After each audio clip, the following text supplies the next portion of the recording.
Hi friends, പുതിയൊരു വീഡിയോയിലേക്ക് എല്ലാവർക്കും സ്വാഗതം. ഇന്ന് പഴം വെച്ചിട്ടുള്ള ഒരു അടിപൊളി ഡെസേർട്ടാണ് ഉണ്ടാക്കാൻ പോകുന്നത്. അതിനായിട്ട് ഞാനിവിടെ പഴുത്ത 4 നേന്ത്രപ്പഴം എടുത്തിട്ടുണ്ട്. ഇനി അത് ചെറുതായിട്ട് വട്ടത്തിൽ അരിഞ്ഞെടുക്കാം. നിങ്ങൾക്ക് വേണമെങ്കിൽ നീളത്തിലും അരിഞ്ഞ് ചെയ്യാവുന്നതാണ്. ഒരു പാനിലേക്ക് 1 ടേബിൾ സ്പൂൺ നെയ്യ് ചേർത്ത് കൊടുക്കുക. ഇനി പഴം അതിലേക്കിട്ട് ഒന്ന് വഴറ്റിയെടുക്കാം. ഒരു ഗോൾഡൻ ബ്രൗൺ കളർ ആവുന്നത് വരെ ഒന്ന് വഴറ്റിയെടുക്കാം. ഇനി മധുരത്തിന് ആവശ്യമായ കുറച്ച് ശർക്കരയോ അല്ലെങ്കിൽ പഞ്ചസാരയോ ചേർക്കാവുന്നതാണ്. മധുരം വേണ്ടാത്തവർക്ക് അത് സ്കിപ്പ് ചെയ്യാം. ഞാനിവിടെ കുറച്ച് ശർക്കര ചേർക്കുന്നുണ്ട്.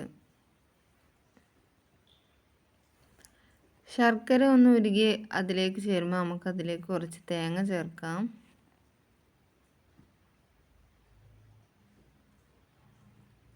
തേങ്ങയും ശർക്കരയും പഴം നന്നായിട്ട് മിക്സ് ചെയ്ത് തീ ഓഫ് ചെയ്യാവുന്നതാണ്. ഇനി നമുക്കിതൊരു ബൗളിലേക്ക് മാറ്റാം.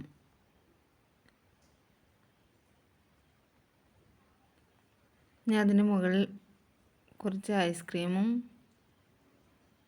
കുറച്ച് തേനും ലേശം നട്ട്സും ചേർത്ത് മിക്സ് ചെയ്ത് കഴിക്കാൻ നല്ല അടിപൊളി ടേസ്റ്റാണ്. എല്ലാവരും ഉണ്ടാക്കി നോക്കിയിട്ടൊന്ന് അഭിപ്രായം പറയാം. Thank you.